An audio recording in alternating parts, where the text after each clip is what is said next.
संचेतनशीलता ही स्वागत क्रिया का आधार है। जो जितना ही संचेतनशील होता है उतना ही अन्य की वेदना, संवेदना, संज्ञानीयता एवं स्थितिवत्ता के संकेत को ग्रहण करता है। तो इसमें ये कह रहे हैं कि जो संचेतनशीलता ही स्वागत क्रिया का आधार है। जो जितना संचेतनशील होता है उतना ही अन्य की वेदना, संवेदना, संज्ञानीयता एवं स्थितिवत्ता के संकेत को ग्रहण करता है, फलतः निराकरण के लिए प्रयास करता है। यही प्रयासोन्मुखता का आधार है। ऐसा मानव ही इस पृथ्वी पर अधिकाधिक संचेतनशील है। हेलो हाँ बोलिए भैया, ये स्वागत क्रिया ही आकांक्षा है, ये थोड़ा समझाएंगे कि क्या? स्वागत क्रिया के बारे में पहले भी अपन बात कर चुके हैं। मतलब जो आत्मा के जो संकेत हैं या जो सह अस्तित्व के संकेत हैं, उनके आधार पे क्रिया का होना, इसीलिए लिखा है। आशा और आकांक्षा, तो आकांक्षा मानव में न्याय, धर्म, सत्य की है ना, जो वृत्ति अवश्य अस्तित्व के रूप में मानव में आकांक्षाएं हैं या चिराकांक्षा है। उसी को अपन व्यवहार में देखेंगे तो अखंड समाज, सार्वभौम व्यवस्था की आकांक्षा है मानव में। जो स्वागत क्रिया यानी जो मूल्यग्राही क्रिया के रूप में जो है वो होती है, उसी को स्वागत क्रिया। तो क्रियाएं दो प्रकार की है ना जीवन में, एक स्वागत क्रिया, दूसरी आस्वादन क्रिया। इन दोनों के योगफल में संचेतना है।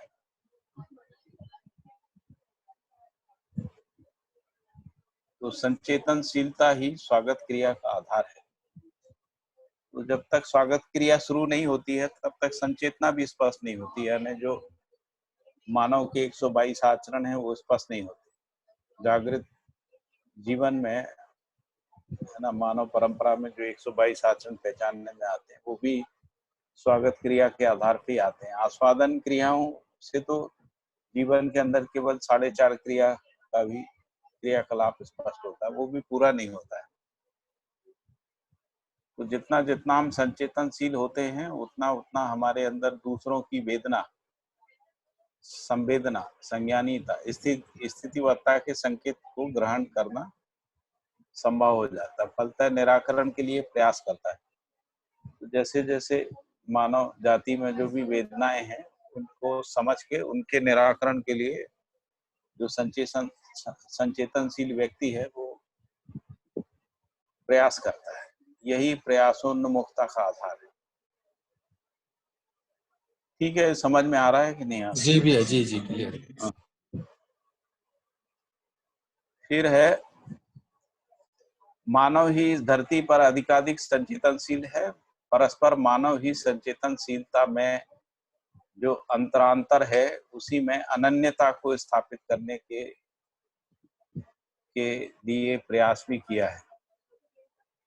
तो जो भी परस्पर मानव की संचेतनशीलता में जो अंतरांतर है, अभी जो अंतरांतर किस रूप में दिखता है, तो वो व्यक्ति, परिवार और वर्ग के रूप में दिखता है ना। इसी रूप में वैविध्यताएं दिखती हैं।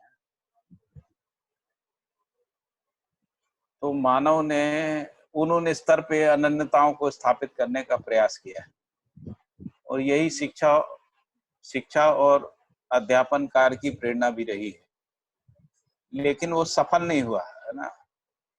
तो जब तक अनन्यता जो है वो अखंड समाज तक नहीं सूत्रित होती है तब तक सफल नहीं होती।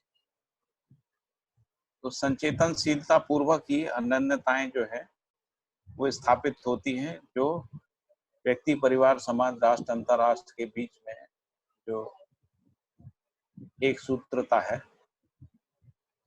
जो परस्पर पूरकता के रूप में प्रमाणित होती है।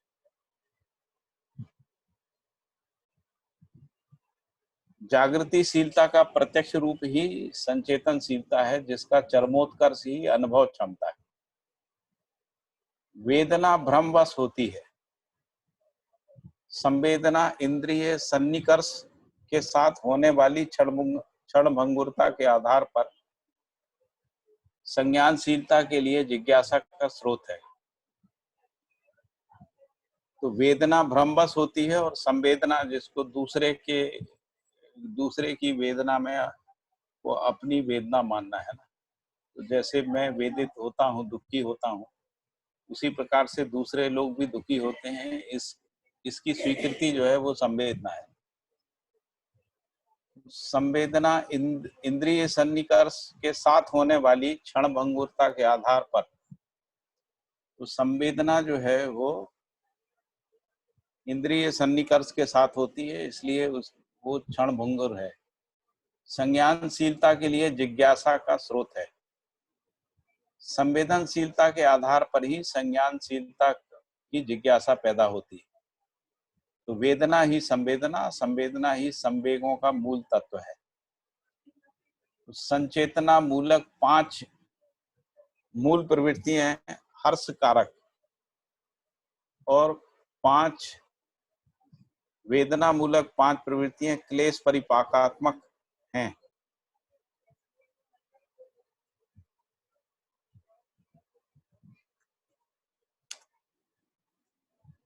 जिनको हम लोग जो 5 हर्ष हर्ष कारक प्रवृत्तियां हैं उनको कह रहे हैं असंग्रह, स्नेह, विद्या, अभय और सरलता। और जो 5 वेदना मूलक प्रवृत्तियां हैं उनको कह रहे हैं संग्रह, द्वेष, अविद्या, भय और अहंकार। हर्ष ही मानव की वांछित उपलब्धि है, क्लेश नहीं है। आचरण विहीन इकाई नहीं है। अस्त मानवीयतापूर्ण आचरण व्यक्ति में, सहयोग सहकार योग क्षमता परिवार में, प्रोत्साहन योग प्रचार प्रदर्शन एवं प्रकाशन समाज में, उसका संरक्षण संवर्धन योग विधि राष्ट्र में, और विधि व्यवस्था राष्ट्र में। ये ऊपर चला जाएगा, विधि व्यवस्था राष्ट्र में। उसके अनुकूल परिस्थितियां अंतरराष्ट्र में प्राप्त कर लेना ही 5 स्थितियों की एक सूत्रता है। ये जो 5 स्थितियां बताई हैं, मानवीयतापूर्ण आचरण व्यक्ति में, सहयोग सहकार योग क्षमता परिवार में, प्रोत्साहन योग प्रचार प्रदर्शन प्रकाशन समाज में, उसका संरक्षण संवर्धन योग विधि व्यवस्था राष्ट्र में। मानवीयतापूर्ण आचरण का संरक्षण संवर्धन योग विधि व्यवस्था राष्ट्र में, उसके अनुकूल परिस्थितियां अंतरराष्ट्र में प्राप्त कर लेना ही 5 स्थितियों की एक सूत्रता है। प्रत्येक मानव के लिए स्थापित संबंध समान है। संबंधों में निहित मूल्य नित्य हैं। किसी का सानिध्य दूर होने मात्र से उस संबंध में निहित मूल्य परिवर्तन नहीं होते हैं। इसी प्रकार वियोग में भी नहीं होते हैं। वियोग शरीर का है, ना कि मूल्यों का, जो प्रत्यक्ष है। जैसे माता पिता से वियोग, जीवनकालीन वियोग में भी पिता के प्रति जो मूल्य है उसका परिवर्तन नहीं होता है। प्रत्येक परस्परता में दायित्व समाया हुआ है। यही स्थापित मूल्यों में वस्तु व सेवा को अर्पित करता है। सभी अर्पण मूल्यों के साथ समर्पण है। यही अर्पण क्रिया कर्तव्य है। व्यवहार पूर्वक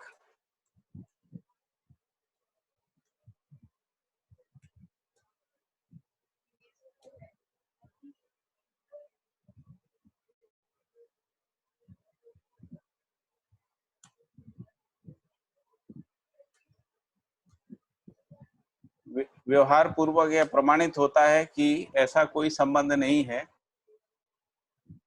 जिसमें मूल्य ना हो, जिसके प्रति दायित्व कर्तव्य ना हो। तो ये कहा गया कि प्रत्येक मानव के लिए स्थापित संबंध समान है, जिनको हम लोग सात संबंधों के रूप में भी पहचानते हैं। यहाँ पर एक दूसरे तरीके से भी संबंधों को परिभाषित किया है नीचे। तो जन्म संबंध, जीवन जीवन संबंध, शिष्ट संबंध, नीति नीति संबंध, उत्पादन संबंध, इस अर्थ में भी संबंधों को परिभाषित किया है। लेकिन प्रत्येक मानव के लिए स्थापित संबंध समान है, संबंधों में निहित मूल्य नित्य हैं। किसी का सानिध्य दूर होने से, यानी मृत्यु हो जाने से या किसी कारणवश सानिध्य दूर होने से उस संबंध में निहित मूल्यों का परिवर्तन नहीं है। इसी प्रकार वियोग में भी नहीं है, है ना। तो वियोग शरीर का है, ना कि मूल्यों का, जो प्रत्यक्ष है। जैसे माता पिता आदि से वियोग हो जाता है, जीवनकालीन वियोग में भी पिता के प्रति जो मूल्य है या माता के प्रति जो मूल्य है, वे सब उनका परिवर्तन नहीं है। तो प्रत्येक परस्परता में दायित्व समाया हुआ है। यही स्थापित मूल्यों में वस्तु व सेवा को अर्पित करता है। यही अर्पण मूल्यों के प्रति समर्पण है। यही अर्पण प्रक्रिया ही कर्तव्य है। व्यवहार पूर्वक यह प्रमाणित होता है कि ऐसा कोई संबंध नहीं है जिसमें मूल्य ना हो और जिनके प्रति दायित्व व कर्तव्य ना हो। फिर आगे कहा गया कि संबंध का पहचान, संबंधों की पहचान। भैया ये जो सभी अर्पण मूल्यों के प्रति समर्पण है, इसका अर्पण समर्पण क्या है भैया?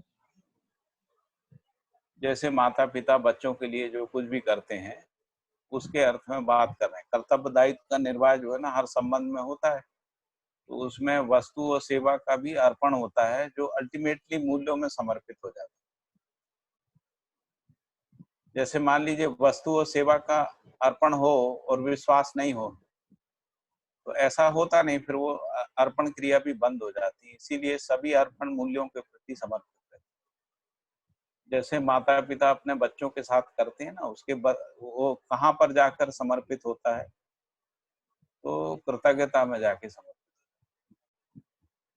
माता पिता में जो स्नेह, ममता और विश्वास निर्वाह की निरंतरता में समर्पित हो जाता, सारा अर्पण है ना। और जो बच्चे जो वस्तु और सेवा जो दे रहे हैं माँ बाप बच्चे को, वो एक प्रकार हाँ से उनके बीच जो मूल्य है उसमें समर्पण हो रहा है।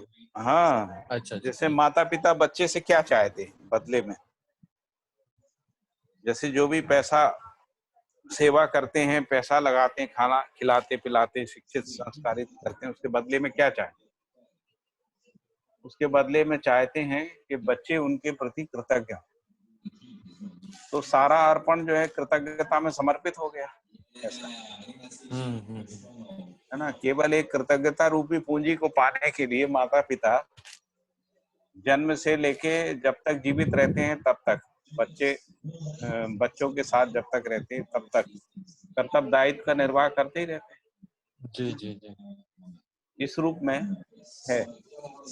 उसी प्रकार से जो बच्चे भी माता पिता के साथ करते हैं, अल्टीमेटली वो किसी मूल्य में ही समर्पित हो जाता है। ये जो अर्पण की क्रिया है वो कर्तव्य है ना। जो मूल्यों में जीना सिखाना है वो दायित्व है। व्यवहार पूर्वक यह प्रमाणित होता है कि ऐसा कोई संबंध नहीं है जिसमें मूल्य ना हो, जिसके प्रति दायित्व व कर्तव्य ना हो। फिर नीचे कहा गया है कि संबंध का पहचान, मूल्यों का निर्वाह ही परिवार समाज व्यवस्था है। यदि हम परिवार समाज और व्यवस्था को समझें तो उसमें मूल चीज क्या है? तो संबंधों का निर्वाह है, संबंधों का पहचान है, मूल्यों का निर्वाह है। इसी का नाम ही है परिवार समाज और व्यवस्था, जिसको कहते हैं ना।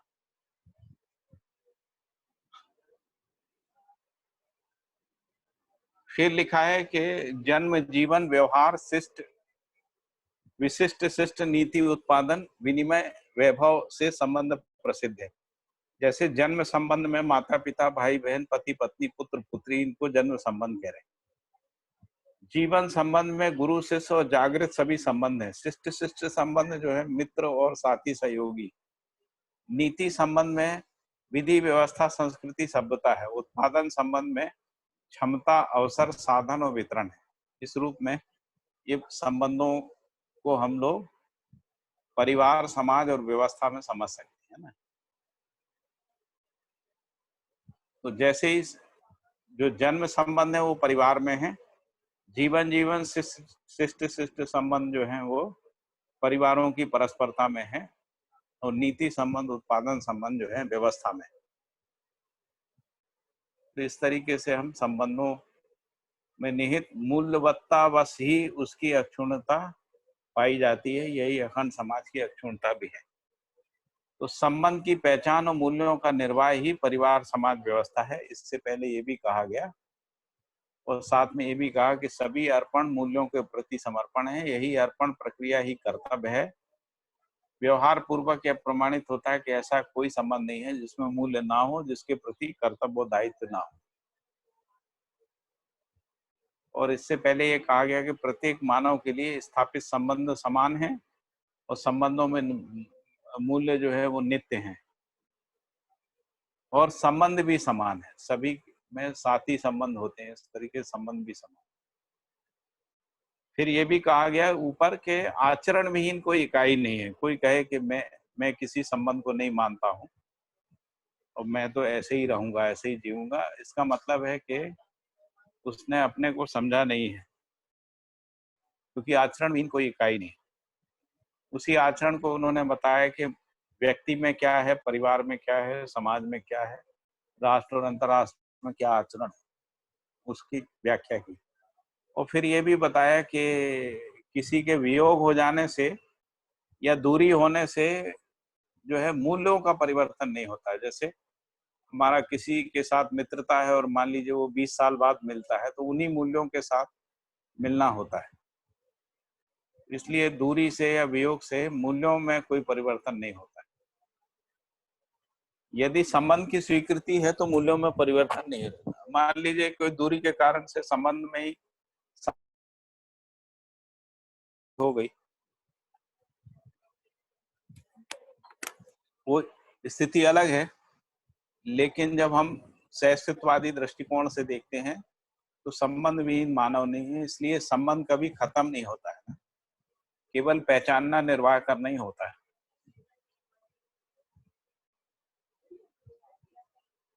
ठीक है। फिर यह है कि मूल्यों की स्थिरता ही अखंडता व अक्षुण्णता है।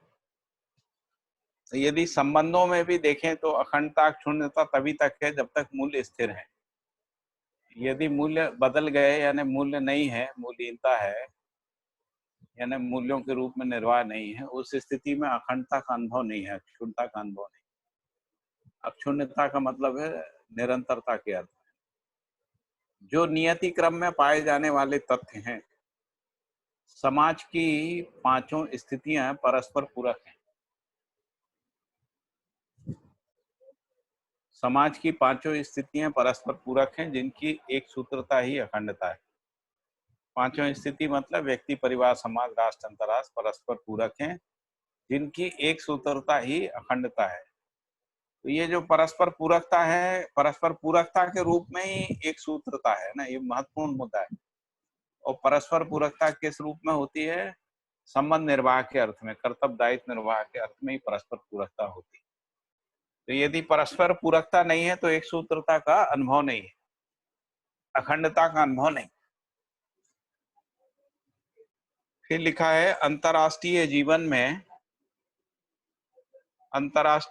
में नीति त्रय का संतुलन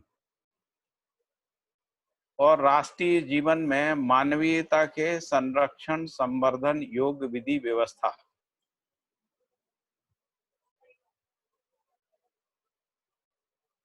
एवं शिक्षा प्रणाली पद्धति। राष्ट्रीय जीवन में मानवीयता के संरक्षण, संवर्धन योग्य विधि व्यवस्था एवं शिक्षा प्रणाली पद्धति। सामाजिक जीवन में मानवीयता का प्रचार, प्रदर्शन, प्रकाशन एवं प्रोत्साहन। और पारिवारिक जीवन में मानवीयता के प्रति समर्पण, विश्वास एवं निष्ठा। व्यक्ति के जीवन में मानवीयतापूर्ण आचरण, व्यवहार, अभ्यास, अनुभव, विचार, व्यवहार, उत्पादन तथा आवश्यकता से अधिक उत्पादन ही लोक मंगल कार्यक्रम है।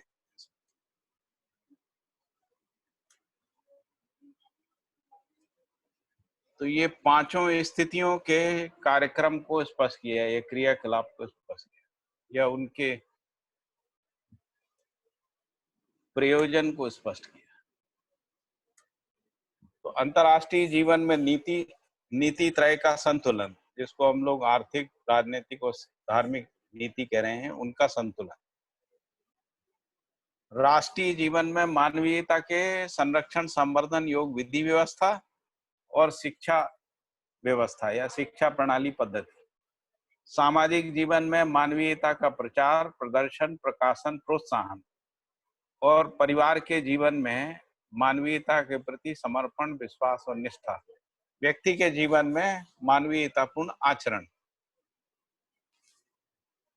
व्यवहार, अभ्यास, अनुभव, विचार, व्यवहार, उत्पादन तथा आवश्यकता से उत्पादन ही लोक मंगल कार्यक्रम है। तो ये जो पांचों स्तर पे व्यवहार, अभ्यास, अनुभव, विचार, व्यवहार, उत्पादन तथा आवश्यकता से उत्पादन ही लोक मंगल कार्यक्रम है, यही चारों आयाम और पांचों स्थिति की एक सूत्रता है। ठीक है ना, ये स्पष्ट हो गया।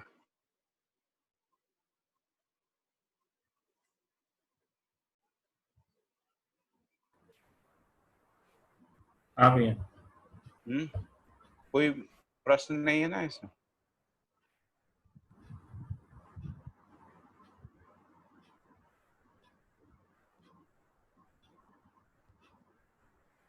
नहीं लगता है भैया सबको। ठीक है, मुझे लग रहा किसी को नहीं। तो प्रत्येक मानव में सीमित शक्ति, निश्चित दायित्व, कर्तव्य एवं स्थापित संबंध पाए जाते हैं। प्रत्येक मानव में सीमित शक्ति, निश्चित दायित्व, कर्तव्य एवं स्थापित संबंध पाए जाते हैं, जिनकी एक सूत्रता, नियम त्रय एवं मानवीयतापूर्ण पद्धति से प्रमाणित होती है। यही गुणात्मक परिवर्तन का औचित्य और मानव की आचार संहिता है। प्रत्येक व्यक्ति में सीमित शक्ति, निश्चित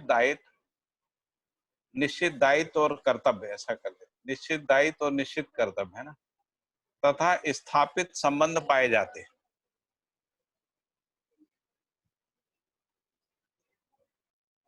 जिनकी एक सूत्रता, नियम त्रय एवं मानवीयतापूर्ण पद्धति से प्रमाणित होती है। यही गुणात्मक परिवर्तन का औचित्य और मानव की आचार संहिता है। फिर आगे कहा कि मानव की मूल शक्ति क्या है? तो निपुणता, कुशलता, पांडित्य है।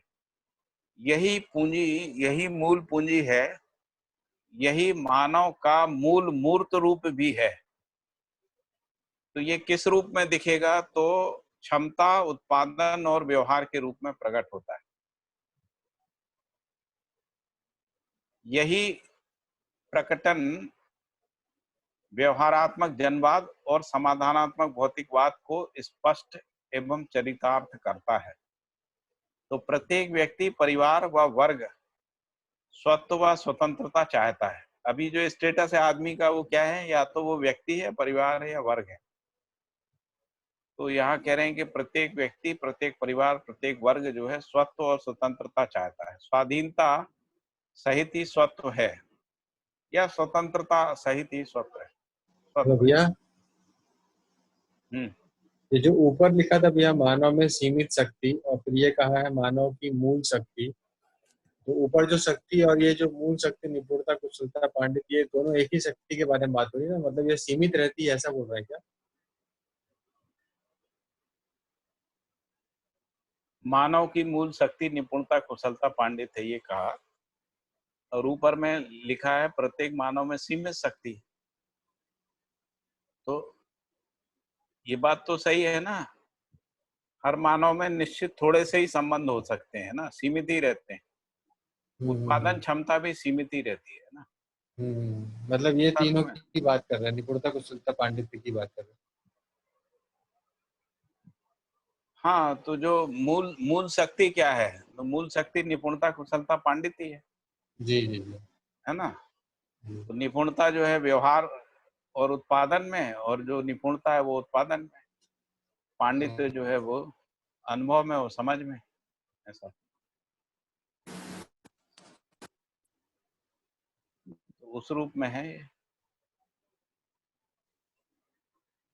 तो हमको ये तो स्वीकार करना ही चाहिए कि हर व्यक्ति में सीमित शक्ति रहती है, असीमित नहीं रहती। असीमित शक्ति की कल्पना है हमारी परंपरा में, तो जिसमें हमने ये कहा कि वो मानव के रूप में अवतार लेते हैं भगवान, फिर उनमें असीमित शक्तियों का प्रदर्शन होता है। तो जितने भी वाङ्मय लिखे गए हैं, तो उन वाङ्मयों में उनमें असीमित शक्ति का उल्लेख मिलता है, चाहे वो कृष्ण में हो, चाहे वो भगवान राम में हो, या जितने भी अवतार हैं उन सब में असीमित शक्तियों का उल्लेख जो है वो मिलता है। लेकिन जब मानव के रूप में अध्ययन करते हैं तो हम ये पाते हैं कि हर मानव में सीमित शक्ति और सीमित संबंध भी हैं, जिनको हम लोग, संबंध तो सब में समान ही है, जो साथी संबंध है, तो उन साथ संबंध में निश्चित कर्तव्य दायित्व भी है।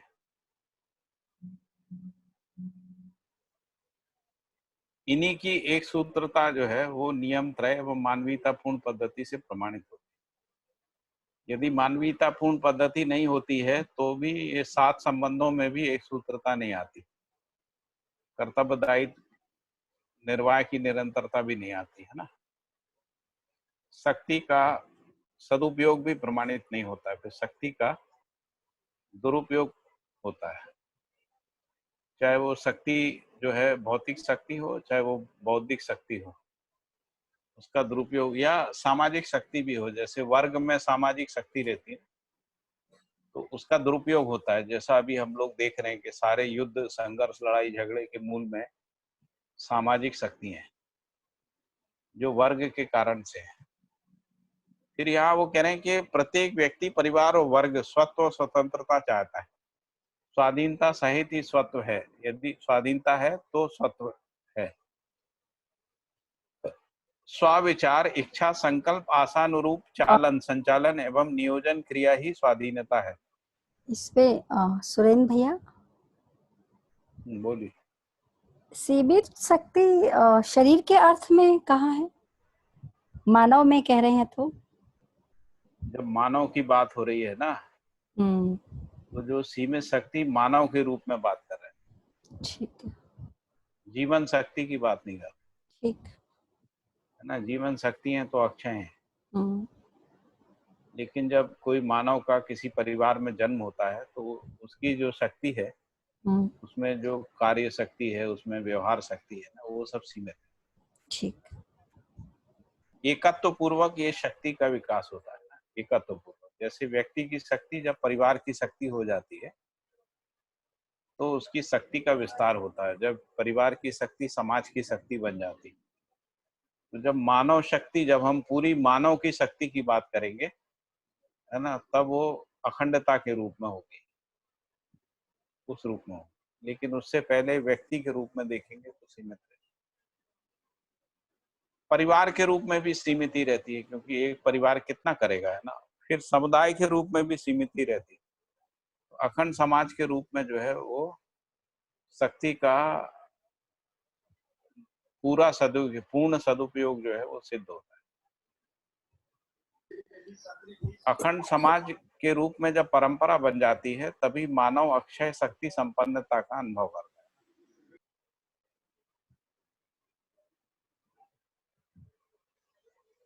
ठीक है, मेरे ख्याल से मैंने जो बात रखी वो समझ में आ रही हो कि नहीं आई? जी भैया, जी भैया, क्लियर है। नहीं, अच्छा रखा भैया, भैया फैलाया आपने। जी जी, ठीक। ठीक है। तो स्वाधीनता सहित ही स्वत्व है, तो इसको थोड़ा स्वाधीनता को डिफाइन किया उन्होंने। स्वाविचार, इच्छा, संकल्प, आशानुरूप चालन, संचालन, नियोजन क्रिया ही स्वाधीनता है जो प्रत्यक्ष है। यही सार्वभौमिकता विधि से सफल है।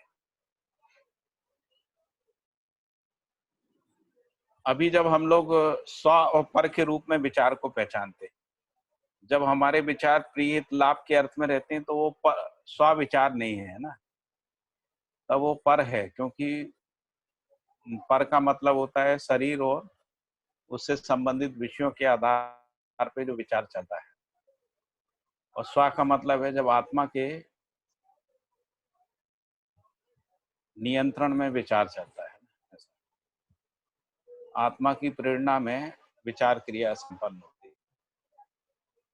तो स्व विचार, स्व इच्छा, स्व संकल्प, स्व आशानुरूप, ऐसा इसको समझ सकते हैं ना।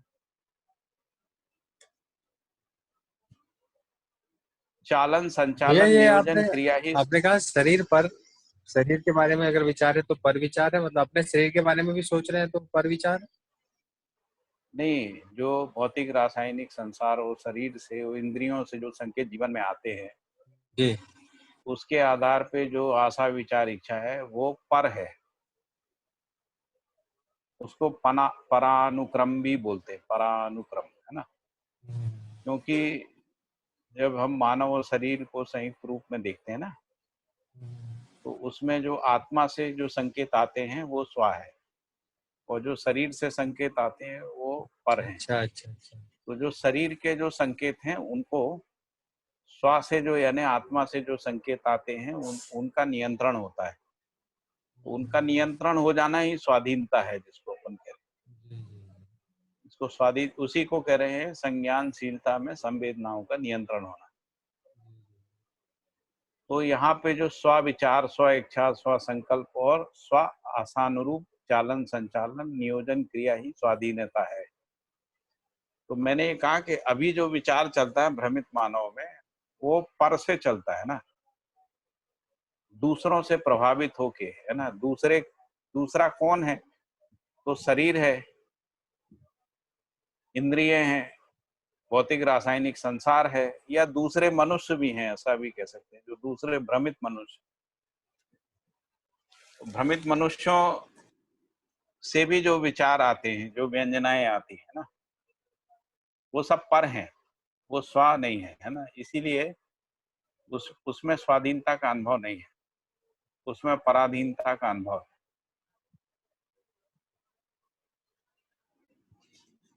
ठीक है, ये स्पष्ट हो जी गया। जी स्व भैया, पर जी जी जी। जो प्रत्यक्ष है, यही सार्वभौमता विधि से सफल है। स्वयं का प्रत्यक्ष रूप ही स्थिति है, जो अनुभव है। स्वयं का प्रत्यक्ष रूप मतलब, स्वयं का मतलब यहाँ आत्मा है। आत्मा का प्रत्यक्ष रूप जो स्थिति है, यानी जो होने के अर्थ में निरंतरता है, जो अनुभव है। ऐसी क्षमता के अधीन जो कुछ भी है वही स्वाधीनता है। मतलब जो अनुभव क्षमता है उसके अधीन जो कुछ भी है, जो कुछ भी है मतलब संकल्प है, इच्छा है, विचार है, आशा है, वही स्वाधीनता है। हाँ जी, किसी को बोलना है कुछ?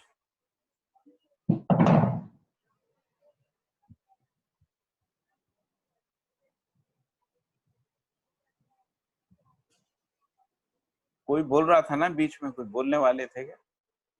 योगेश भाई बोलने वाले थे क्या? हेलो भैया। हाँ भैया, हाँ हाँ, बोलिए। नीता बहन बोल रही है कुछ। हाँ बोलिए, नहीं, जिसको। मैं बोल रही हूँ भैया कि वो आपने वो पर का, उन्होंने जो क्वेश्चन पूछा था पर अनुक्रम का, तो हाँ मन तक स्व है, मन के आगे प्राण, फिर शरीर, सब पर ही है। हाँ, प्राण है, इंद्रिय है, प्राण है ना, सब शरीर है, भौतिक सब पर, रासायनिक संसार है, वो भी है, हाँ, वो सब पर में आएगा। पर है। हाँ बिल्कुल हाँ ठीक बोला है। हाँ हाँ। हाँ, योगेश भाई आप कुछ बोल रहे थे। ना भैया, मैं कुछ नहीं बोला। अच्छा, आप कुछ नहीं, ठीक है, नहीं, कोई ठीक। तो ठीक है। आगे बढ़े अपन, है ना। हाँ जी। तो लिखा है स्वयं का प्रत्यक्ष रूप ही स्थिति। स्थिति का मतलब जो मेरा अपना होना है। तो भैया लेकिन जिसको जैसे इसमें अब अभी जैसे अपन बात कर रहे थे भैया कि आत्मा से जो संकेत आ रहे हैं और उसको संज्ञानशीलता के हिसाब से संवेदनशीलता को नियंत्रण करना ही स्व का मतलब है। तो संवेदनशीलता मतलब शरीर और इंद्रियों का नियंत्रण अगर संज्ञानशीलता से होता है तो ये भी पर नहीं हुए ना भैया। अगर इसको भ्रमित अवस्था में अपन इंद्रियों से संचालित करे तो ये पर हुए। तो मतलब शरीर पूरी तरह से पर है ऐसा, क्योंकि शरीर और जीवन का संयुक्त रूप मानव है, और तो दोनों चीज मेरे ख्याल से स्व में आती है क्या? नहीं, जागृति के बाद आती है ना, जब वो नियंत्रित हो जाती है। हाँ हाँ, जागृति के अपन, बाद फिर हाँ। हाँ, अपन यहाँ पे स्वाधीनता की बात कर रहे हैं ना, स्वाधीनता क्या है। जी जी तो इसीलिए जो स्वबौद्धिकता के अधीन है वही स्वाधीनता है, ऐसा आएगा। स्वबौद्धिकता क्या है प्रश्न आएगा, तो जो आत्मा से जो बुद्धि में ज्ञान विवेक विज्ञान संपन्नता आती है ना, वही तो स्वबौद्धिकता है। उसी को जी संज्ञानशीलता भी कह रहे हैं ना, जी जी तो जिसमें नियम न्याय धर्म सत्य आदि स्पष्ट हो जाते हैं जी ना। जी तो उनकी स्पष्टता जब ज्ञान विवेक विज्ञान के रूप में आ जाती है, उसी को संज्ञानशीलता भी कह रहे हैं, वही स्वबौद्धिकता है। जी तो जब हमारा विचार जो है ना ज्ञान विवेक विज्ञान के अर्थ में चलता है, जी जी जी जब हमारा जो इच्छाएं हैं वो ज्ञान विवेक विज्ञान के अर्थ में होती हैं, जब हम जी ज्ञान को जब हम विवेक और विज्ञान पूर्वक जो है प्रमाणित करने का संकल्प करते हैं, जी जी और आशा के अनुरूप, तो आशा क्या है, निरंतर सुख की आशा है, उसके अर्थ में हम आशा क्रिया का नियोजन करते हैं ना, जी जी जी या उनका चालन संचालन नियोजन, तो वही स्वाधीनता है। उससे पहले इच्छा बंधन है, विचार बंधन है और आशा बंधन। जी जी जब स्वबौद्धिकता से या संज्ञानशीलता से या समझदारी के अनुरूप आशा विचार इच्छा नहीं चलता है, उस स्थिति में आशा बंधन है, विचार बंधन है, इच्छा बंधन है ना। ठीक है, बंधन जी से मुक्ति ही स्वाधीनता है ना। जी जी फिर ये कह रहे हैं कि स्वयं का प्रत्यक्ष रूप ही स्थिति है जो अनुभव है, जिसको अपन आत्मा में जो अनुभव होता है उसी में स्वयं का प्रत्यक्ष रूप जो है अनुभव के अर्थ में यानी सह अस्तित्व के अर्थ में स्पष्ट होता है। तो मेरा स्वयं का होना सह अस्तित्व में है ना, इस रूप में अनुभव क्रिया है।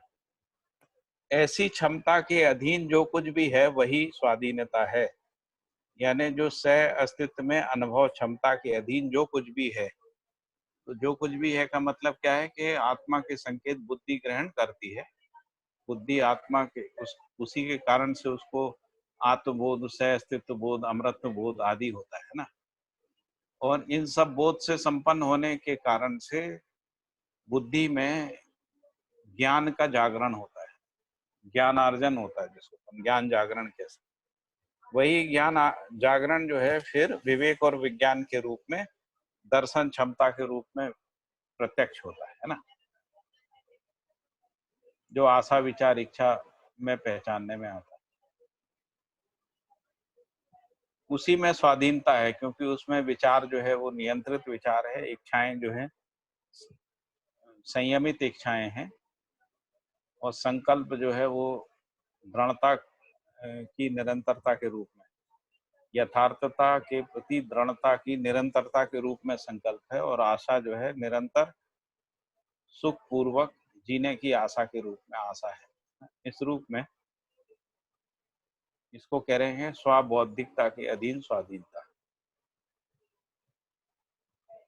स्वयं से वियोग ना होना ही स्वत्व है, यानी ये जो स्वाधीनता है इसकी निरंतरता का बन जाना ही स्वत्व है। जैसे भ्रांत स्थिति तक क्या रहता है कि मतलब हम उसका वियोग हो सकता है, या भ्रांत स्थिति में वियोग हो सकता है। तो स्वयं से वियोग ना होना ही स्वत्व है। भ्रमवश, स्वत्व की जगह पे भ्रमवश संपत्तिकरण ही समाज को सामाजिकता से वंचित करता है।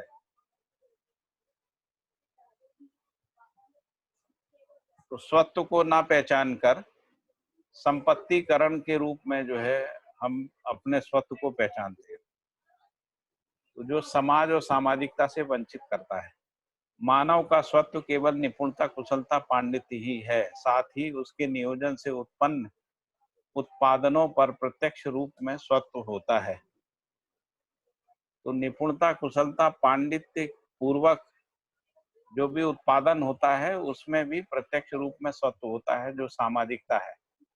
भ्रमवश संपत्तिकरण ही समाज को सामाजिकता से वंचित कर देता है, क्योंकि संग्रह प्रवृत्ति ही क्लेश परिपाकात्मक है, जो प्रसिद्ध है। क्योंकि संग्रह लोभ से युक्त होता है, लोभ शोषण से युक्त होता है, शोषण जो है वो अपराध से युक्त होता है, अपराध विरोध से युक्त होता है, और विरोध जो है वो हिंसा से युक्त होता है, हिंसा युद्ध से युक्त होती है। तो इस तरीके से संग्रह जो है वो क्लेश परिपाकात्मक है। उसकी जगह यदि सामाजिकता आती है तो संग्रह से मुक्ति हो सकती है, और निपुणता, कुशलता, पांडित्य ये पूर्वक भैया जो है आपने ये वाला जो सेंटेंस बोला था ना, जो संग्रह द्वेष से युक्त होता है ना? नहीं, आप- ऐसा बोला मैंने। जो हाँ संग्रह संग्रह की प्रवृत्ति होगी तो हाँ, लोभ होगा, लोभ, हाँ होगा लोभ ना। से युक्त होता है। उसको पूरा एक हाँ, बार रिपीट करिए। संग्रह लोभ से युक्त है, ऐसा बाबा जी ने ही लिखा है। जी और लोभ जो है वो शोषण से युक्त होता है। ये लोभ जी होगा तो शोषण करेगा आप। जी जी शोषण अपराध से युक्त है, जी अपराध करेगा तो विरोध होगा, इसलिए अपराध विरोध से युक्त है। जी जब विरोध होगा तो क्या होगा? संघर्ष होगा, द्रोह विद्रोह होगा, है ना। विरोध जी है, विरोध कई तो परावर्तित रूप जो है वो द्रोह विद्रोह है। जी तो द्रोह विद्रोह संघर्ष से होगा, संघर्ष युद्ध से होगा, ऐसा इनका क्रम जी है। यही क्लेश परिपाकात्मक है। ऐसी ही सारी वृत्तियां हैं, जो पांचों वृत्तियां हैं ना, वो इसी प्रकार से। जी जैसे अपन भय भय देखते हैं, तो भय आतंक से युक्त होती है ना। आतंक जो है हिंसा से युक्त होता है, हिंसा अमानवीयता युद्ध से युक्त होती है। जैसे अविद्या भी है, तो अविद्या यानी अज्ञान है। इसी तरीके से द्वेष है, द्वेष जो है वो, द्वेष का मतलब ही होता है दूसरे के नाश में स्वसुख की कल्पना करना, जो घृणा और हिंसा के रूप में ही होती है ना। हिंसा में भी क्या है, आदमी दूसरे को मार के ही तो अपना सुख देख रहा है ना, तभी तो हत्या करता है। और घृणा भी ऐसे ही है, स्वयं श्रेष्ठता के आधार पर घृणा है। घृणा का मतलब है स्वयं श्रेष्ठ, स्वयं को श्रेष्ठ मानना, दूसरे को निष्ठ मानना। तो जब घृणा और हिंसा होती है तो द्रोह विद्रोह संघर्ष युद्ध जो है वो निश्चित भावी है, ऐसा कहा। ठीक है ना? ठीक है, ये समझ में आ रहा है कि नहीं?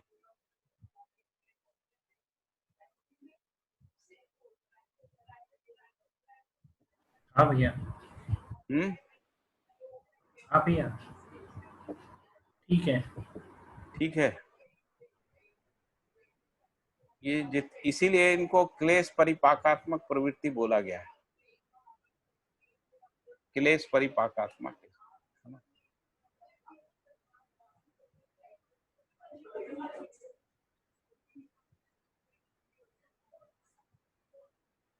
तो जो यदि इसको और विस्तार से देखें तो अभ्यास दर्शन में ही पृष्ठ 231 से 233 के बीच में कहा गया है। ये जो अभ्यास दर्शन है हमारे पास, उसमें 231 नंबर का जो पेज है उससे 233 नंबर का जो पेज है, वहां तक इसकी व्याख्या की गई है ना। ठीक है। तो इसमें इसमें यदि इसको और थोड़ा सा विस्तार से फैलाएं तो जो क्लेश परिपाक मत जो मूल प्रवृत्तियां हैं वो 6 प्रकार के आवेश या षड विकार को पैदा करती है ना। जैसे संग्रह, द्वेष, अविद्या, अहंकार और भय है। तो संग्रह जो है वो लोभ और शोषण से युक्त है, द्वेष जो है वो घृणा और हिंसा से युक्त है, अविद्या अज्ञान से युक्त है, अहंकार जो है उद्दंडता से युक्त है, और भय आतंक से युक्त है। अभी जैसे एक कोरोना बना लिया ना हमने, तो ये अज्ञानवश तो हुआ ना, है ना। और उस अज्ञान ने कितना संकट पैदा कर दिया मानव जाति में, राजनीतिक आर्थिक युद्ध तक की स्थिति बन गई। लोग ये कह रहे हैं कि जो है ये तीसरा विश्व युद्ध चल रहा है। अहंकार उद्दंडता से और भय आतंक से युक्त है। फिर इसके बाद ये कहा गया कि इन्हीं पांचों के कारण से ये 6 विकार पैदा होते हैं, जिनको काम, क्रोध, लोभ, मोह, मद और मात्सर्य कहते हैं ना। तो जो काम है वो सम्मोहन पूर्वक होता है, क्रोध विरोध पूर्वक, लोभ लोभ जो है वो संग्रह वश होता है, मोह जो है रहस्यता वश होता है, और जिसको मद कहते हैं वो अभिमान व आडंबर वश होता है, और मात्सर्य जो है असह अस्तित्व या भय वश होता है। तो भ्रमित स्थिति में जो विचार व्यवहार कार्य है वो इन्हीं में आवेशित बने रहते हैं, इन्हीं में आवेशित रहते हैं। 5 क्लेश परिपाकात्मक प्रवृत्ति हैं, और ये जो है 6 षड विकार। तो इनके कारण से मानव का विचार व्यवहार और कार्य में अस्थिरता आ जाती है। विचार में अस्थिरता आ जाती है, व्यवहार में सशंकता, अविश्वास आ जाता है, समाज में भय आ जाता है ना, व्यक्ति में राग आ जाता है, और दीनता, हीनता, क्रूरता और अमानवीयता आ जाती है। इस तरीके से हम इसको पहचान सकते हैं। जो क्लेश परिपाकात्मक मूल प्रवृत्तियां हैं और उनके कारण से जो षड विकार हैं, तो इनके प्रभाव में, इसी को अपन पर भी बोल रहे हैं, ये सब इन सब का जो स्रोत है वो परानुक्रम है। परानुक्रम का मतलब है जब जीवन जो है इंद्रियों से सुखी होने का प्रयास करता है,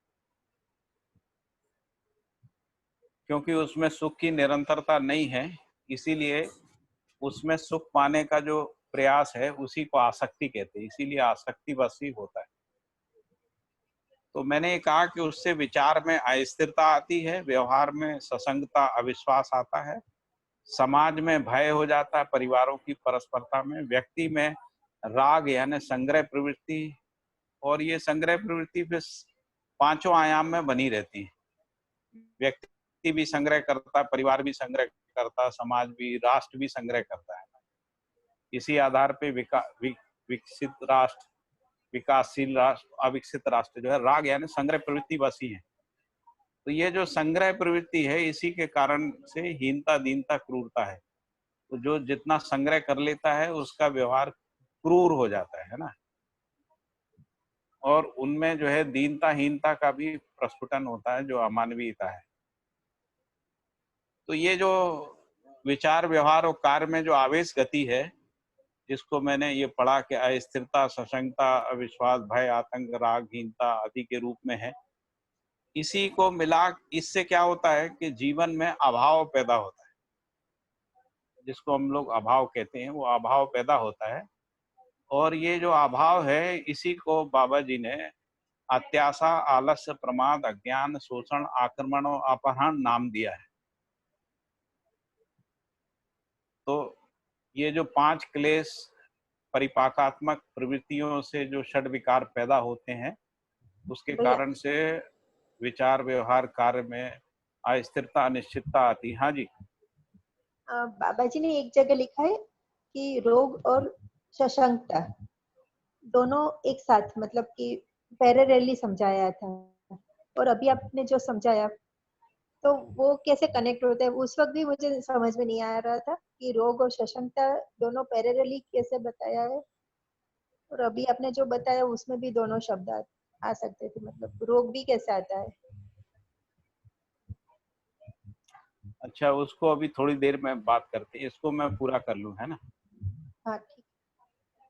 तो मैंने ये कहा कि ये जो 5 क्लेश परिपाकात्मक प्रवृत्तियां हैं, जो संग्रह, द्वेष, अविद्या, अहंकार और भय के रूप में है, और उसमें ये भी बताया कि ये प्रवृत्तियां जो है वो लोभ, शोषण, हिंसा, घृणा, अज्ञान, उद्दंडता, आतंक से युक्त रहती है ना। तो इसी में युक्त रहने के कारण से उनमें षड विकार पैदा होते हैं, और ये षड विकार व्यक्ति, परिवार, समाज, राष्ट्र, अंतरराष्ट्र में दिखते हैं ना, 5 स्थितियों में दिखते हैं। केवल एक व्यक्ति में समझने से नहीं पूरा स्पष्ट होता है ना। तो इसीलिए जैसे काम का प्रभाव अभी पूरे समाज में दिखता है ना, क्रोध दिखता है युद्ध के रूप में, लोभ दिखता है संग्रह प्रवृत्ति के रूप में, मोह दिखता है ना, जो जिसको हम लोग वर्गीयता कह रहे हैं, जातीयता सांप्रदायिकता के रूप में मोह दिखता है। फिर मद दिखता है जिसको हम लोगों में अस्मिता और अहंकार के रूप में देख रहे हैं ना। फिर मात्सर्य दिखता है, और ये अस्मिता अहंकार जो है जातिगत भी होता है, राष्ट्रीय अस्मिता अहंकार भी होता है ना, और परिवारों में भी रहता है कि हम उस परिवार के हैं आदि आदि, है ना। फिर मात्सर्य होता है।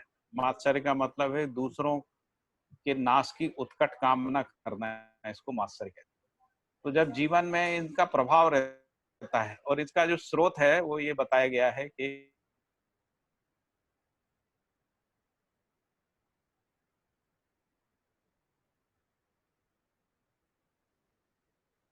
हेलो ठीक है ना, तो इसके कारण जो है, हेलो भैया, आवाज कट गई थी आपकी स्रोत के बाद। अभी आ रही है कि नहीं आ रही? हाँ हाँ, जो आपने बोला इनका जो स्रोत है वहां से थोड़ा रिपीट कर दीजिए। वो किसी का कॉल आ गई थी, मैंने काट दिया वो कॉल। तो मैंने ये बताया कि इसका जो स्रोत है, इसका इन सब का जो स्रोत है वो क्या है, तो इंद्रियों से या भौतिक रासायनिक वस्तु से सुखी होने की जो कामना है। तो ऐसा लिखा है कि जिसमें सुख स्वभाव नहीं है, उसमें सुख पाने की जो कामना है वही आसक्ति है ना। तो जिसका सुख स्वभाव नहीं है, तो जो इंद्रिय सुख है वो सब क्षणिक है, इसलिए उनका स्वभाव सुख नहीं है। तो उसमें जो सुख पाने की जो कामना है वही आसक्ति है ना। तो जीवन में आसक्ति आ जाती है। आसक्ति बस उसका जो व्यवहार विचार और कार्य है उसमें अस्थिरता आ जाती है। तो पहले अस्थिरता वैचारिक रूप से आती है, फिर संबंधों में अस्थिरता आती है। संबंधों में अस्थिरता ही ससंगता और अविश्वास के रूप में आती है। तो जब परिवार में संबंधों में ससंगता और अविश्वास, और विचार में अस्थिरता और संबंध में अस्थिरता होगी, तो समाज में भय और आतंक रहेगा, है ना। जब समाज में भय और आतंक रहेगा, तो भय को भुलाने के लिए ही राग वृत्ति आती है।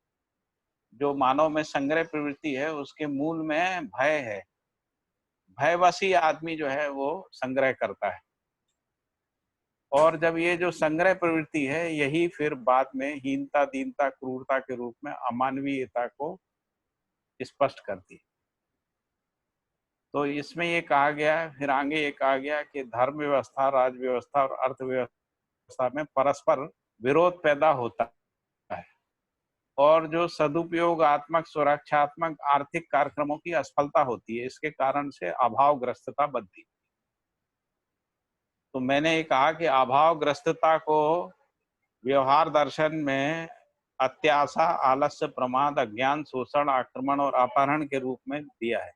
वहीं पर यह भी व्याख्या की गई है कि विवेचना योग्य क्षमता का अभाव अत्याशा है, वस्तु और मूल्यानुभूति योग्य क्षमता का अभाव आलस्य है, व्यवहार मूल्यानुभूति योग्य क्षमता का अभाव प्रमाद है, और शिक्षा व्यवस्था का जो अभाव है वो अज्ञान है, जागृति के मूल्यांकन का जो अभाव है वो शोषण है, सह अस्तित्व की मौलिकता के अनुभव के अभाववश आक्रमण है, और प्रतिभा और व्यक्तित्व के संतुलन के अभाववश अपहरण है। तो ये चीजें पैदा होती हैं जो अभावग्रस्तता के रूप में है, जिनको अत्याशा, आलस्य, प्रमाद, अज्ञान, शोषण, आक्रमण और अपहरण कह रहे हैं।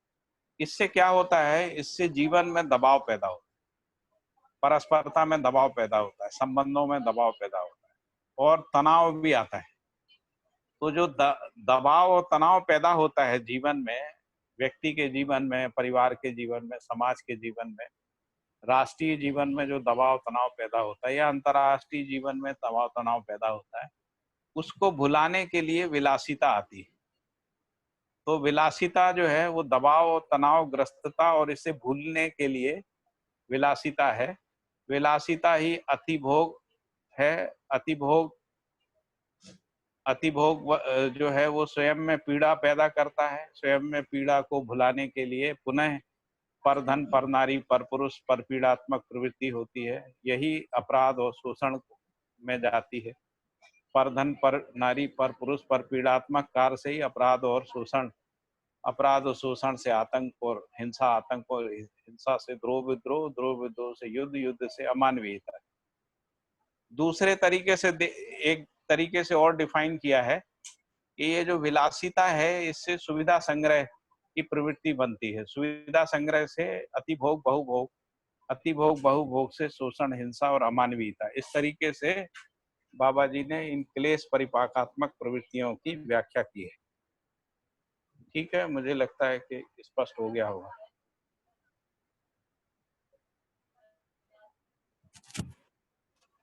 बहुत सुंदर, बहुत ही बढ़िया, अच्छा कनेक्ट किया यहाँ पे। हाँ जी, हाँ जी, सब बाबा जी का है कनेक्शन। अपन ने तो सिर्फ जोड़ जाड़ के पढ़ा है बस। नहीं नहीं, वही बात है कि वो जब तक लिंक कर दिया तो उस समय वो स्पष्टता बनी, तो आगे के लिए एक प्लेटफॉर्म तैयार होता है समझने के लिए। आपने हाँ। बहुत ही सुंदर उसको जो एक स्टेप में कहा बाबा जी ने, ये बात भी सही है। बाबा जी ने उतना देखा और उसको पूरा एक एक जगह पे ही स्टेप बाय स्टेप किया है। और वो एक पढ़ते समय एक एक चीज को जोड़ देना भी एक बहुत महत्वपूर्ण पार्ट है ना, जी जी। क्योंकि जब तक वो नहीं जोड़ते तो सामने वाला उन सब स्थितियों को ठीक से पकड़ नहीं पाता। मतलब दबाव और तनाव अति भोग विलासिता के लिए प्रेरित करता है, कितनी बड़ी बात है ना। हम्म। ठीक है, फिर हम लोग इधर वापस भैया आ जो गए। एक छोटा सा प्रश्न था भैया, जो मूल प्रवृत्ति आपने बताई और छठ विकार बताए, और उसका जो मूल स्रोत आपने बताया कि जो बाहर से जो भी इंद्रियों से अपन सुख पाना चाहते हैं और जब वो पूरा नहीं हो पाता, तो ये जो मूल प्रवृत्तियां और छठ विकार जो है ये आदमी में इनबिल्ट रहते हैं, मतलब ये उनके जो भ्रमित मानव जो भी है उसमें या परंपरा में इस टाइप के रहता है, या ये इसका अगर मैं जानना चाहता हूँ कि ये आता कहाँ से है, मतलब ये होता कहाँ पे, कैसे रहता है? देखिए, हम लोग जो है ना जीवावस्था से ज्ञानावस्था में आते हैं। तो जी जीवावस्था का मतलब होता है जब जीवन स्वयं को शरीर माने रहता है। जी तो हम जब स्वयं को शरीर माने रहते हैं, उसी के कारण से शरीर और शरीर से संबंधित विषयों में ही हमारा विचार, कार्य, व्यवहार जो है गतिशील रहता है। जी और उन्हीं विषयों में हम सुख की निरंतरता चाहते हैं ना, जी क्योंकि जीवावस्था में सुख नहीं रहता है, जीने की आशा रहती है प्रधान रूप से, है ना। मानव जीने की आशा पूर्वक तृप्त नहीं होता है, इसीलिए जीव और मानव में भेद किया गया है ना, जिसको हम लोग जीवावस्था, ज्ञानावस्था कहते हैं। जी जी क्योंकि मानव केवल रोटी कपड़ा से तृप्त नहीं होता है, रोटी कपड़ा मकान से। जीव संसार केवल आहार से ही तृप्त हो जाते हैं, आहार से। जीने की आशा यानी शरीर को जिंदा रखने की आशा, क्योंकि वो स्वयं को शरीर माने रहते हैं उस आधार पे। तो वही प्रवृत्ति जो है हमारे अंदर आती है, जिसको बाबा जी ने कहा कि हर मानव गलती का अधिकार लेके जन्मता है ना। तो जो ज्ञानावस्था है, ज्ञानावस्था का जो मानव है, जिसको हम लोग पशु मानव, राक्षस मानव कहते हैं, वो गलती करने के संस्कार पूर्वक ही उसका अच्छा अच्छा प्रकटन अच्छा। है ना। और उसमें उसको तृप्ति नहीं होती है, क्योंकि उसका जो है ना मेधस समृद्ध हो गया है, समृद्धिपूर्ण मेधस है।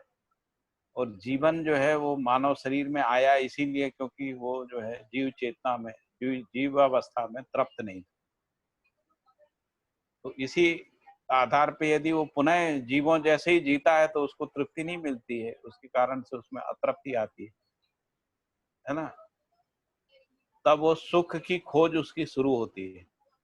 तो जो सुख की खोज शुरू होती है तभी हमको नित्य सुख के स्रोत पता लगते हैं, जो बाबा जी ने मध्यस्थ दर्शन के आधार पे प्रतिपादित किए हैं।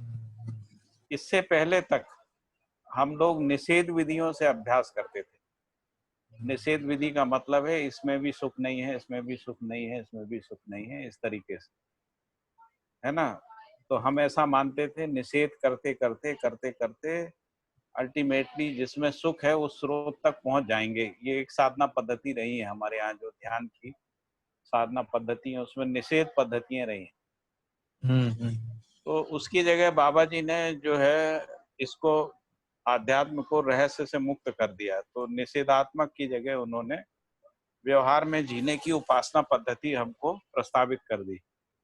तो वो जो उपासना पद्धति है वही मानवीयतापूर्ण आचरण का अध्ययन और अभ्यास है ना, उस रूप में। जी तो अब निषेध नहीं है, जीने का कार्यक्रम है ना, ऐसा है। जी जी जी। और निषेध विधि में हम कहीं परम तक पहुंचेंगे इसका कोई प्रमाण नहीं है। निषेध का प्रमाण दिखता है, इसलिए आपको जो भी परंपराओं में साधक लोग होते हैं ना, तो वो लोग कपड़ा लत्ता खाना पीना ये वो सब छोड़ देते हैं ना, ऐसे दिखते हैं, यानी कठोर साधना करते हुए दिखते हैं, उसी को साधना मानते हैं लोग। तो निषेध तो दिखता है उनमें, उपलब्धि नहीं दिखती, उपलब्धि प्रकाशित नहीं होती है ना। तो यहाँ पर उल्टा है, यहाँ पर निषेध है ही नहीं, यहाँ पर जीने का कार्यक्रम है, इसलिए उपलब्धियां अनुभव में आने लगती हैं, फिर जीने में आने लगती हैं। ठीक है। बहुत बढ़िया भैया, थैंक यू। फिर आगे लिखा है कि भ्रम बस संपत्तिकरण ही समाज को सामाजिकता से वंचित कर देता है, क्योंकि संग्रह प्रवृत्ति ही क्लेश परिपाकात्मक है, जो प्रसिद्ध है। फिर आगे लिखा है मानव जीवन असंग्रह, स्नेह, विद्या, सरलता, अभय अभयात्मक मूल प्रवृत्तियों पर ही हर्ष का अनुभव करता है।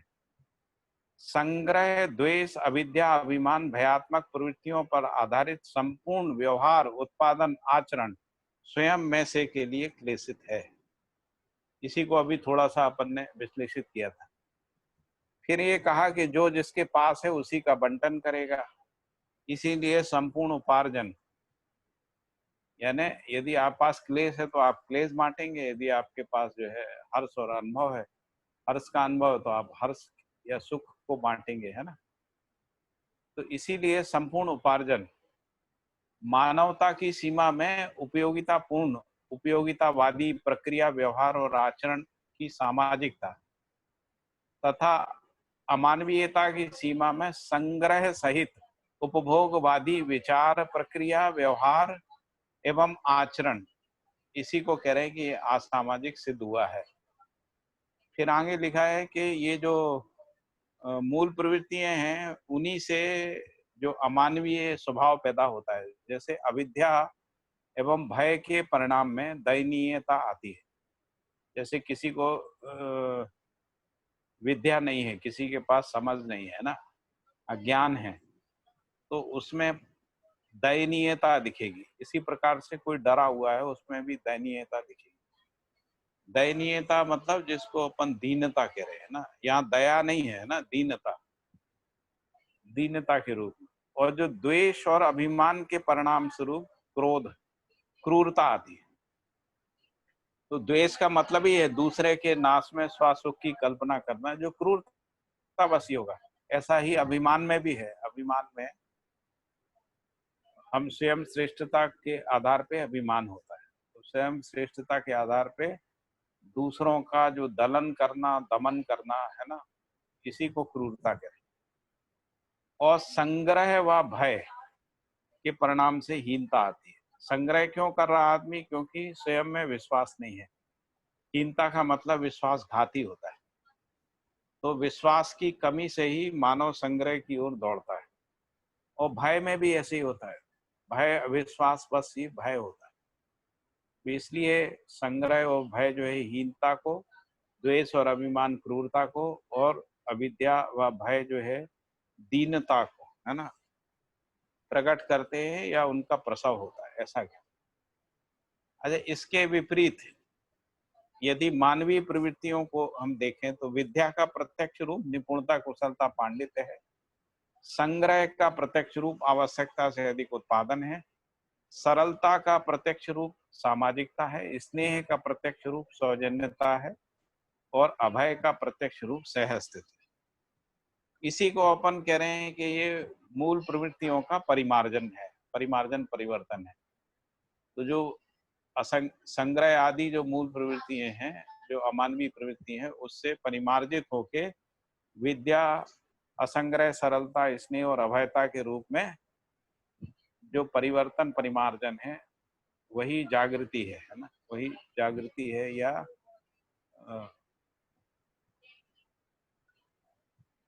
वही मानवीयता का आचरण भी है, ऐसा कह सकते। फिर आगे जो धीरता, वीरता, उदारता है, वो भी इन्हीं से आती है ना। तो असंग्रह व सभ्यता के योग से धीरता आती है ना, और विद्या व अभय के योग से वीरता आती, स्नेह व सरलता के योग से उदारता आती। यदि आपके अंदर अहंकार नहीं है और द्वेष नहीं है, उसके स्थान पे द्वेष, स्नेह और सरलता है, तो स्वभाव में स्वाभाविक रूप से उदारता रहती है। इसको हम कहाँ पहचान सकते हैं? जैसे माता पिता के व्यवहार में स्नेह और सरलता रहती है, इसलिए उनमें उदारता रहती है। और ये विद्या और अभयता को कहाँ पहचान? विद्या गुरु में पहचान सकते हैं, इसलिए गुरु में न्याय प्रदायी क्षमता के रूप में वीरता रहती है। और अभयता, यदि अभय होते हैं तो भी, अभय कब होता है? जब मानव संबंधों में जीना सीख जाता है, तभी उसमें अभय आता है। परिवारों की परस्परता में न्याय की स्थापना होना वही अभय है। अभयता पूर्वक ही न्याय प्रदायी क्षमता जो है वो विकसित। और असंग्रह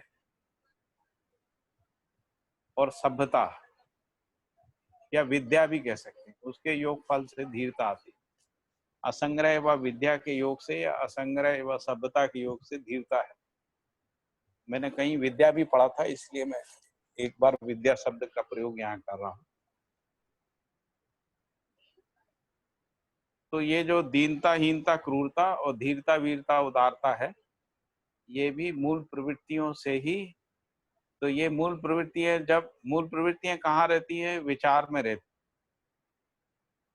तो वैचारिक मूल प्रवृत्तियां बोलते हैं। यही मूल प्रवृत्तियां जब मानव के आचरण में यानी संचेतना में प्रकट होती हैं, तब वो धीरता, वीरता, उदारता, दया, कृपा, करुणा के रूप में, या फिर पशु मानव, राक्षस मानव में हीनता, दीनता, क्रूरता के स्वभाव के रूप में प्रकट होती हैं, या उनका प्रसव होता है, ऐसा। फिर लिखा है कि उपरोक्त तथ्य ही मानव को स्पष्ट व सिद्ध करता है कि मानव की क्षमता, योग्यता, पात्रता ही उसका स्वत्व है। जो निपुणता, कुशलता, पांडित्य ही है। संपूर्ण उत्पादन इसी से होता है। संपूर्ण उत्पादन सामान्य आकांक्षा, महत्वाकांक्षा की सीमा में उपयोगी है, यही आवश्यक। मानवीयता से परिपूर्ण होना ही स्वतंत्रता का प्रधान लक्षण है। क्योंकि यदि मानवीयता नहीं है, यानी धीरता, वीरता, उदारता नहीं है, न्याय, धर्म, सत्य की दृष्टि नहीं है, तो उस स्थिति में स्वतंत्रता पहचानने में नहीं आएगी। स्वयं से तंत्रित होना, न्याय, समाधान, प्रमाणित होना ही स्वतंत्रता है, यही जीवन चरितार्थता का लक्षण है।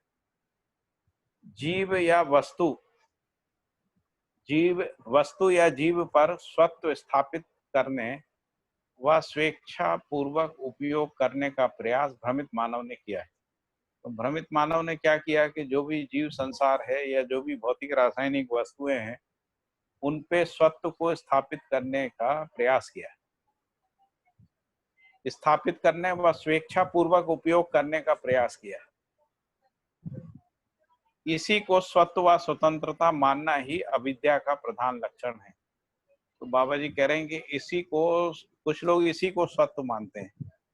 जैसा विज्ञान भी इसी भावना से शुरू हुआ था कि हम प्रकृति पे नियंत्रण कर लेंगे, यानी हम प्रकृति का अपनी इच्छा अनुसार उपयोग कर पाएंगे, है ना। यही अविद्या के रूप में प्रकट हुआ, क्योंकि सारा प्राकृतिक असंतुलन जो है वो हमको देखने को मिलता है।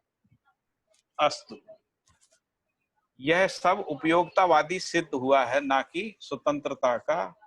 तो ये कह रहे हैं कि ये सब उपभोगतावादी होगा क्या?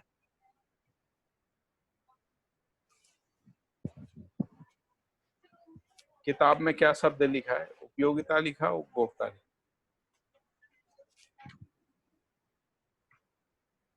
उपयोगिता लिखा है भैया। हाँ, ठीक है। तो वो कह रहे हैं कि यह सब उपयोगितावादी सिद्ध हुआ है, ना कि स्वतंत्रता का आधार है।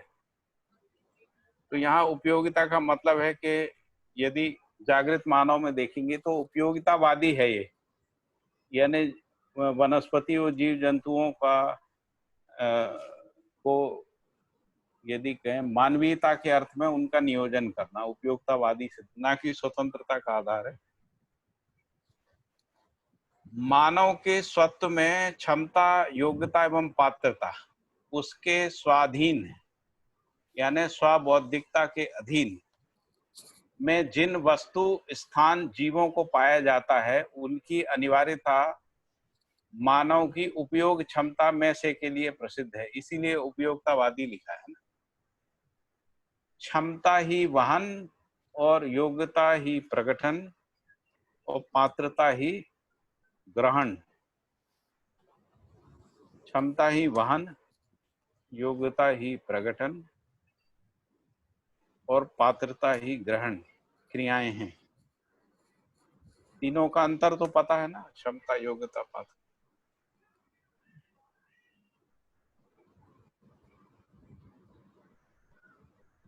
प्रत्येक मानव में प्रत्यक्ष है, फिर लिखा है साथ ही यही मानव का स्पष्ट रूप एवं अधिकार भी है। क्षमता, योग्यता एवं पात्रता ही मानवों का इकाईयत्व, सीमा, संवेग, प्रवृत्ति, प्रतिभा, व्यक्तित्व, वहन, निरूपण, निर्वाह, निर्धारण, निरीक्षण, परीक्षण, सर्वेक्षण एवं संयोजन है।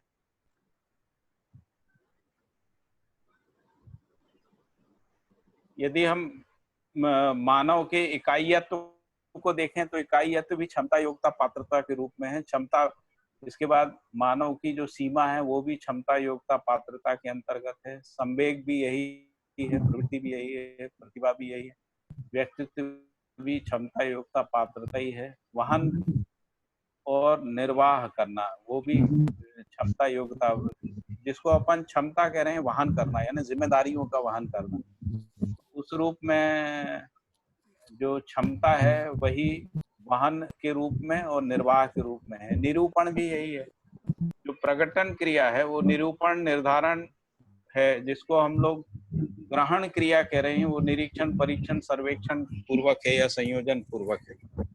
तो इस तरीके से क्षमता, योग्यता, पात्रता ही इकाईयत्व, सीमा, संवेग, प्रवृत्ति, प्रतिभा, व्यक्तित्व, वहन, निर्वाह, निरूपण, निर्धारण, निरीक्षण, परीक्षण, सर्वेक्षण एवं संयोजन है। और उसी का जो प्रत्यक्ष रूप है वो उत्पादन, व्यवहार और अनुभव प्रमाण है। ऐसा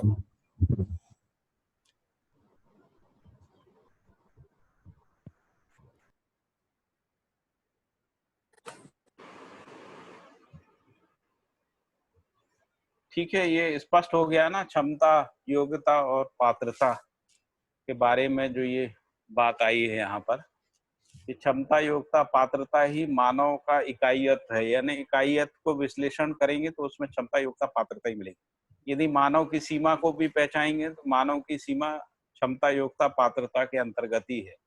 संवेग भी यही है ना, और प्रवृत्ति भी यही है, प्रतिभा भी यही है। मानव में प्रतिभा जो है उसकी क्षमता, योग्यता, पात्रता ही है। व्यक्तित्व भी यही है। तो इस रूप में पहचानने का वाहन पूर्वक स्थापित मूल्यों का निर्वाह होता है। भैया उसी को ये जो दूसरी लाइन थी इस पैराग्राफ में, उनके स्वाधीन में जिन वस्तु, स्थानों व जीवों को पाया जाता है उनकी अनिवार्यता मानव की उपयोग क्षमता में से के लिए है। ये थोड़ा समझाएंगे क्या? मानव के स्वत्व में क्षमता, योग्यता, पात्रता है। उनके स्वाधीन यानी स्वबौद्धिकता के अधीन में जिन वस्तु, स्थान, जीवों को पाया जाता है उसकी अनिवार्यता मानव की उपयोग क्षमता में से के लिए है। जैसे हम कृषि के लिए जीवों का उपयोग करते हैं ना, उदाहरण जी के लिए मैं दे रहा हूँ, है ना। जी जी। तो वो उसकी जो अनिवार्यता मानव की उपयोग क्षमता के ऊपर है, मतलब जो मानव उनका उपयोग करने की क्षमता रखता है तो वस्तु का भी उपयोग कर सकता है। इसी के आधार पे तो हम लोग ये कह रहे हैं कि मानव जो है इन सबसे श्रेष्ठ है। स्थान का भी उपयोग करता है।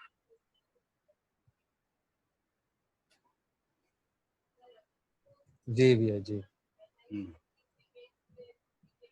फिर लिखा है कि वहन पूर्वक स्थापित मूल्यों का निर्वाह होता है। वहन का मतलब है जिसको अपन कर्तव्य दायित्व कह रहे हैं ना, कर्तव्य दायित्व के रूप में ही तो मानव जो है वहन करता है, जिम्मेदारियों को वहन करना है ना। तो वहन पूर्वक स्थापित मूल्यों का निर्वाह है। शिष्टता पूर्वक शिष्ट मूल्यों का आचरण है। व्यवहार आचरण सहित भौतिक मूल्यों का अर्पण समर्पण उपयोगी होना सिद्ध हुआ। यही स्वतंत्रता का मूल रूप है। ठीक है ना।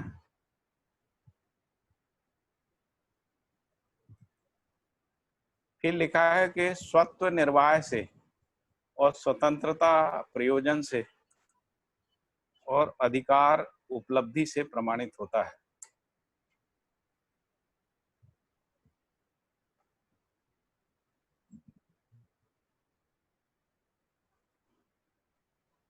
ठीक है।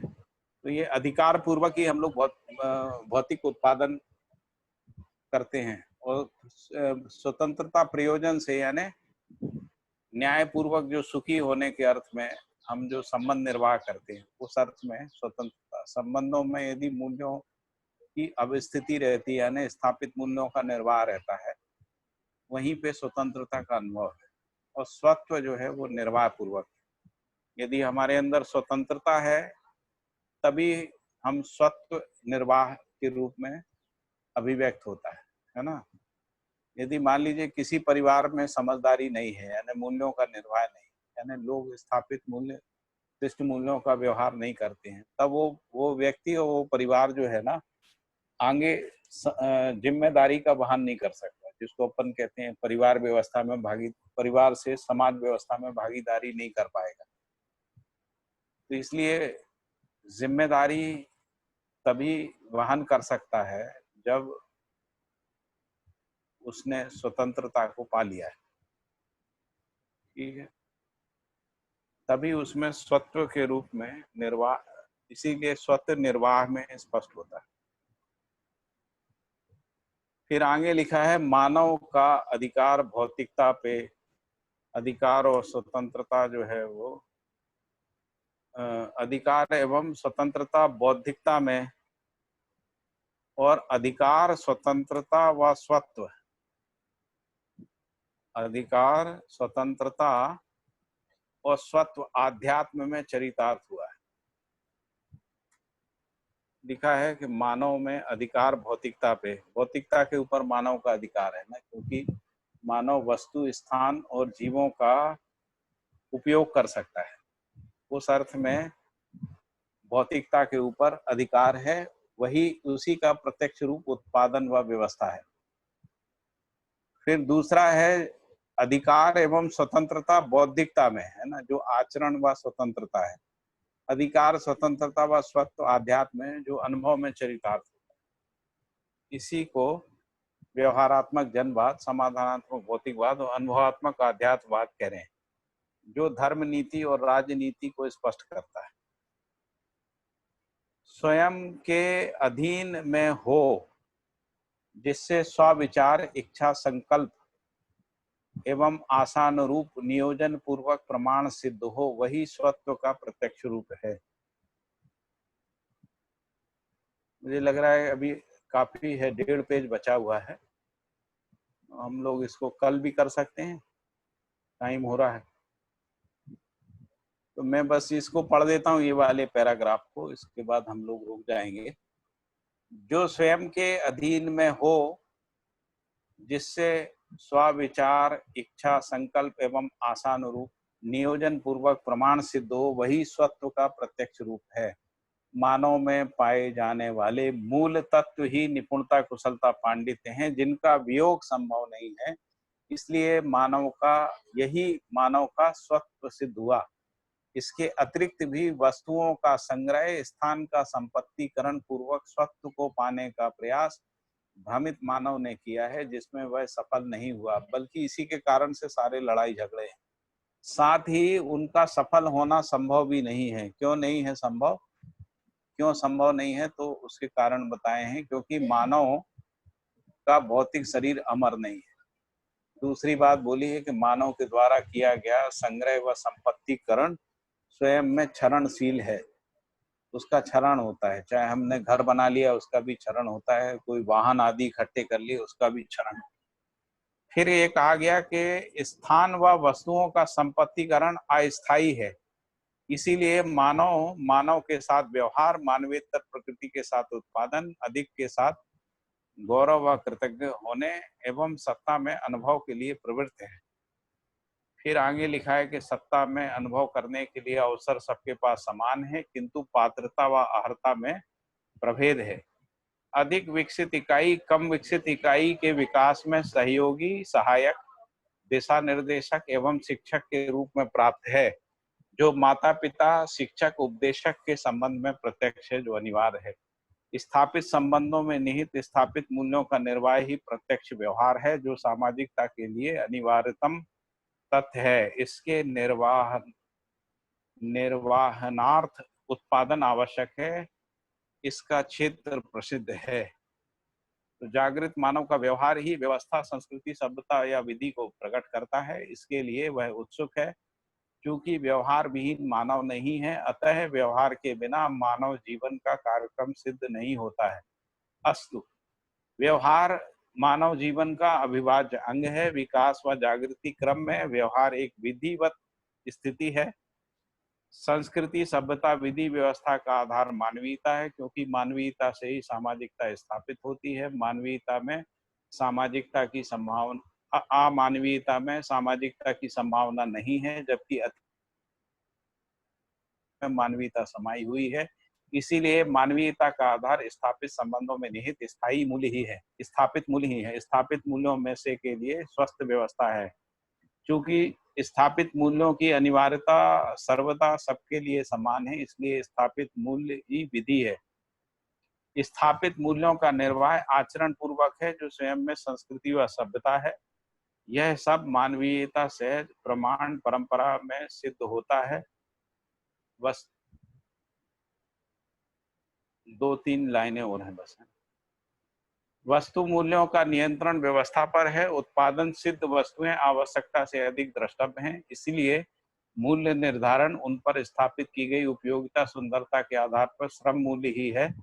आवश्यकताएं सामयिक हैं। प्रत्येक समय में प्रत्येक मानव को प्रत्येक वस्तु की आवश्यकता समान रूप से सिद्ध नहीं होती है, जबकि स्थापित संबंधों की अनिवार्यता निरंतर है, जो प्रसिद्ध है। इसीलिए आवश्यकताएं सामान्य व महत्वाकांक्षा की सीमा में ही है। इन सब का उपयोग सामयिक समाज गति के अर्थ में है। इसीलिए संबंधों के निर्वाह में ही वस्तुओं के उपयोग, सदुपयोग, वितरण व प्रयोजन की सीमाएं समाहित हैं।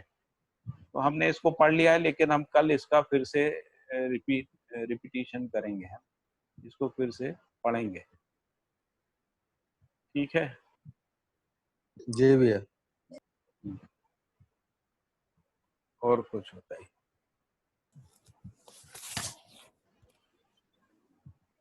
आज थोड़ा लेट शुरू किया था, लेकिन मुझे लगता है ये समझ में तो आया होगा ना सब।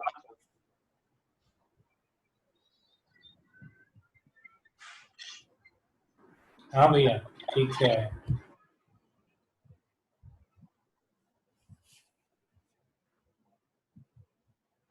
और बताइए।